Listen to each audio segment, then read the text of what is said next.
In the 20th century, Phoenix was the youngest of the 10 largest cities in the United States. It was also one of the nation's fastest-growing urban areas. Millions of acres of beautiful farmland, free out west. The Homestead Act and other government programs brought energy, roads, and water to the desert.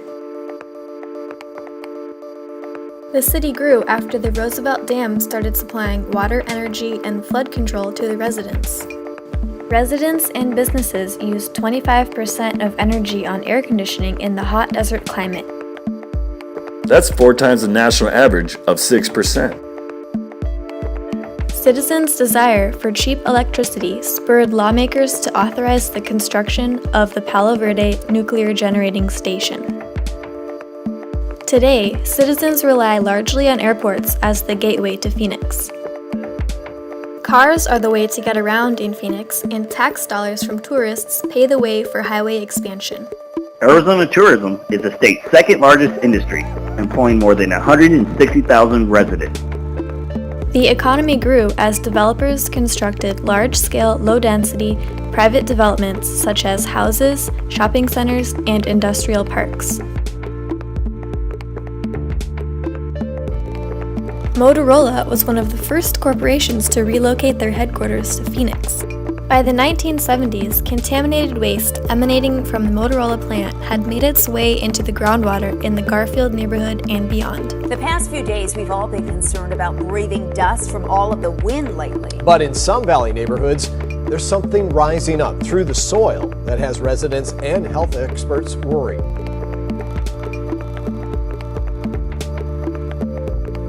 Today, the contaminated site is twice the size of Central Park, and the neighborhood affected is as big as Manhattan.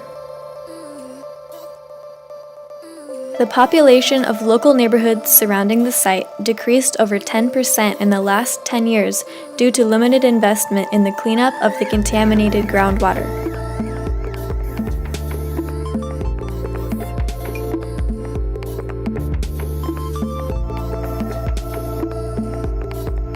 How will new technologies enable the infrastructure required to promote a viable economic model based upon the expansion of private development in the coming century?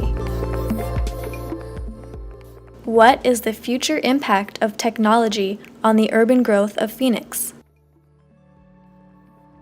On the current trajectory, privately developed technologies marketable to consumers are advancing faster than publicly developed technologies.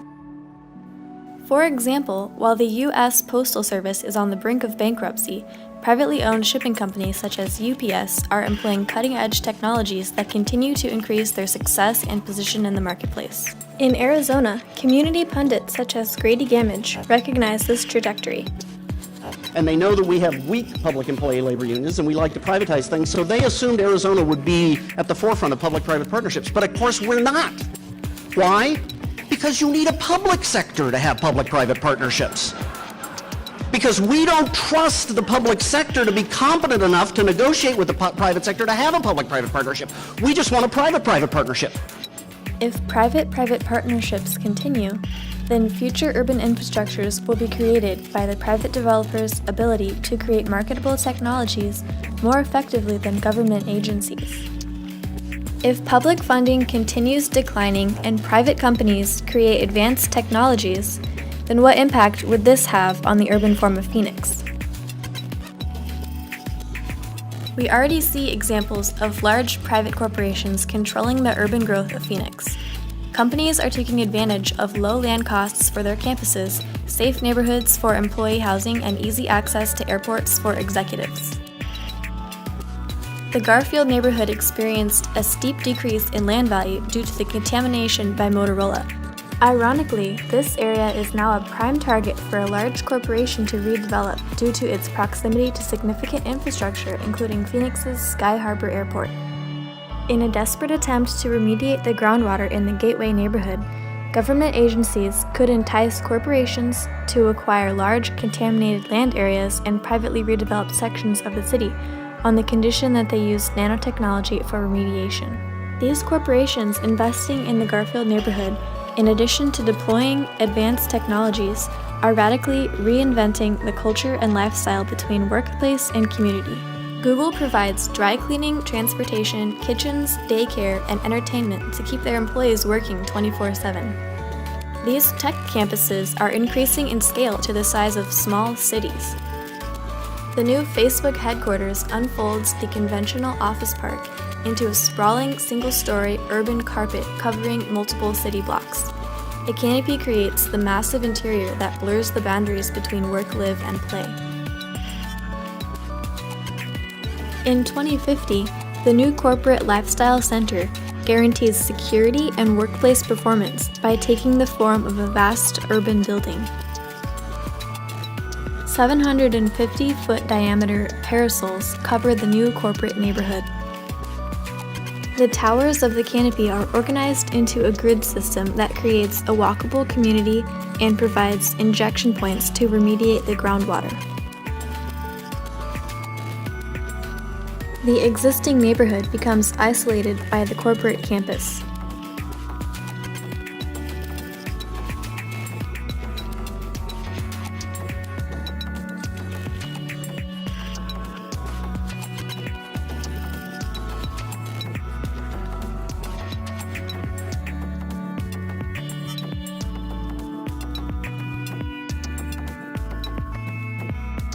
Employee housing is provided by the corporation in high-rise towers above the canopy.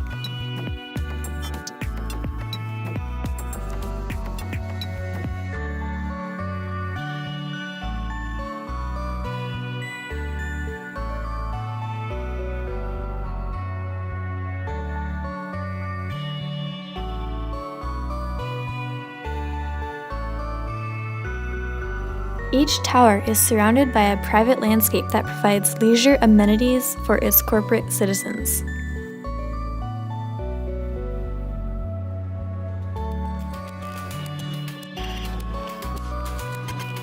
Existing houses, streets, and commercial buildings are encapsulated in the canopy. Conventional zoning no longer applies, and opportunities to work, live, and play are clustered to optimize performance.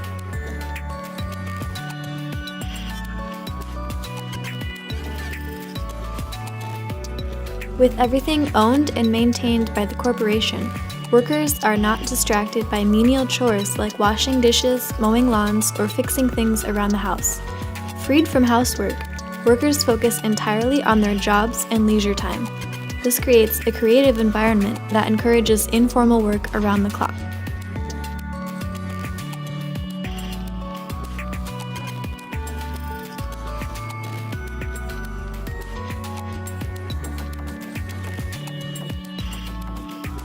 People are encouraged to exercise as part of the integrated preventative health care program exclusive to company workers.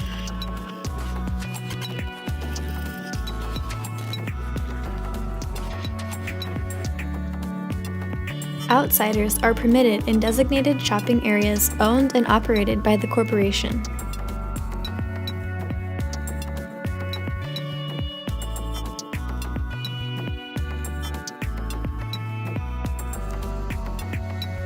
Productivity reaches an all-time high, with immigrant workers providing the manual services no longer undertaken by the corporate citizens. Resources are used more effectively. Saving money drives private corporations to become sustainable.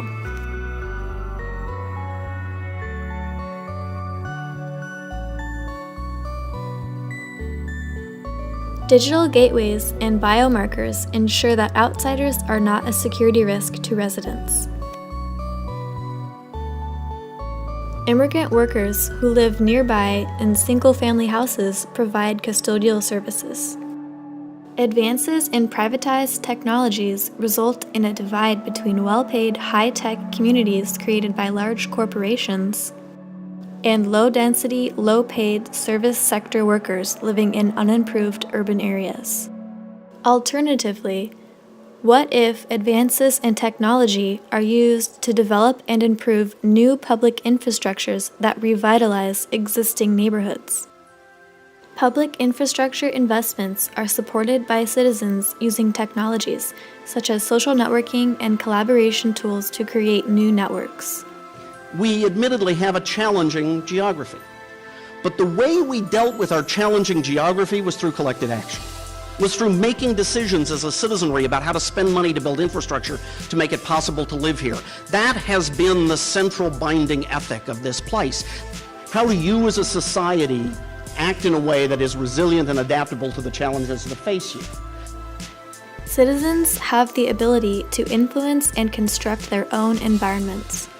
This creates new urban infrastructures that meld into each neighborhood's unique aesthetic.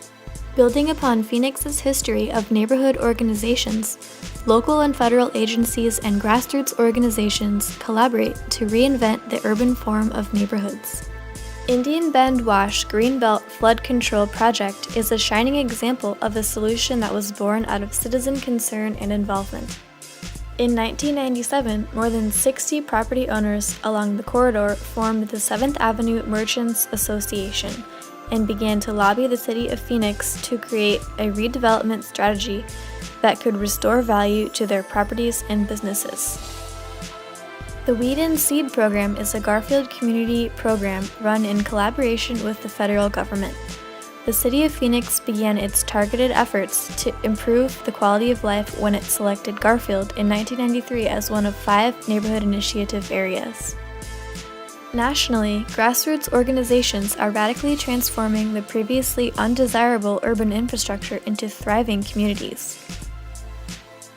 As part of the collaborative process, government agencies agreed to help construct improvements to existing neighborhood infrastructure in the form of amenities. With greater citizen involvements, the urban form improves community connectivity, security, and increased density. Citizen clusters create informal, small neighborhood groups in the area with the greatest potential for transformation. Over time, a fragmented patchwork of improvements evolves throughout the district. A new landscape is born out of intense collaboration among neighbors, community leaders, local businesses, local government officials, and federal agencies. Lengthy negotiations and compromises result in unique yet uneven development patterns. Homeowners associations are no longer reactive, punitive bodies. They become proactive organizations that collaborate with government agencies. Front yards of conventionally lower-density suburban streets are rezoned by local governments to allow for increased density in the form of small retail and housing developments controlled by homeowners. The front yards begin to decrease as buildings are placed facing the street, narrowing the distance of house to street from 20 to 7 feet. Fences are removed and the front areas become more porous. Water for vegetation is prioritized to the streetscape, and these areas are transformed into active, comfortable, public-private areas where people interact. Obsolete neighborhood alleyways are transformed into new energy-producing recreational areas, flipping the conventional front yard-backyard typology, thus allowing greater connectivity. Alleyways become community amenities and pedestrian walkways. A light tensile structure is added along the base of the alleyways, providing shade and mist in the summer and producing energy and collecting water.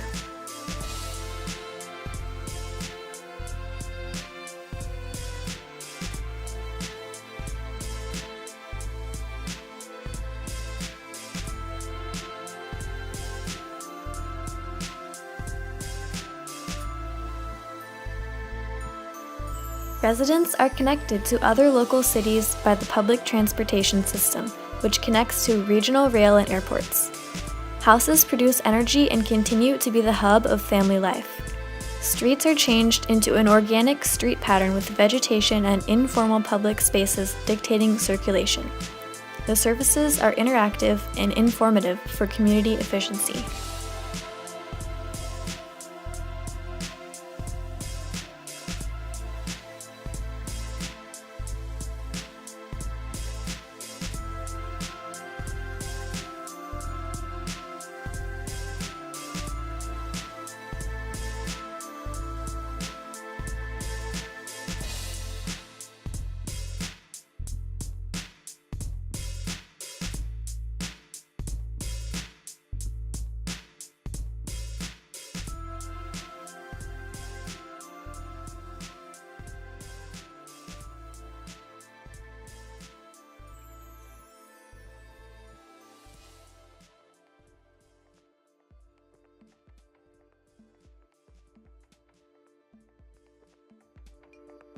In the coming century, will advances in technology be used to develop and improve new infrastructures that revitalize existing neighborhoods? Or will new technologies continue to promote an economic model based upon the expansion of private development? What is the future of Phoenix in 2050?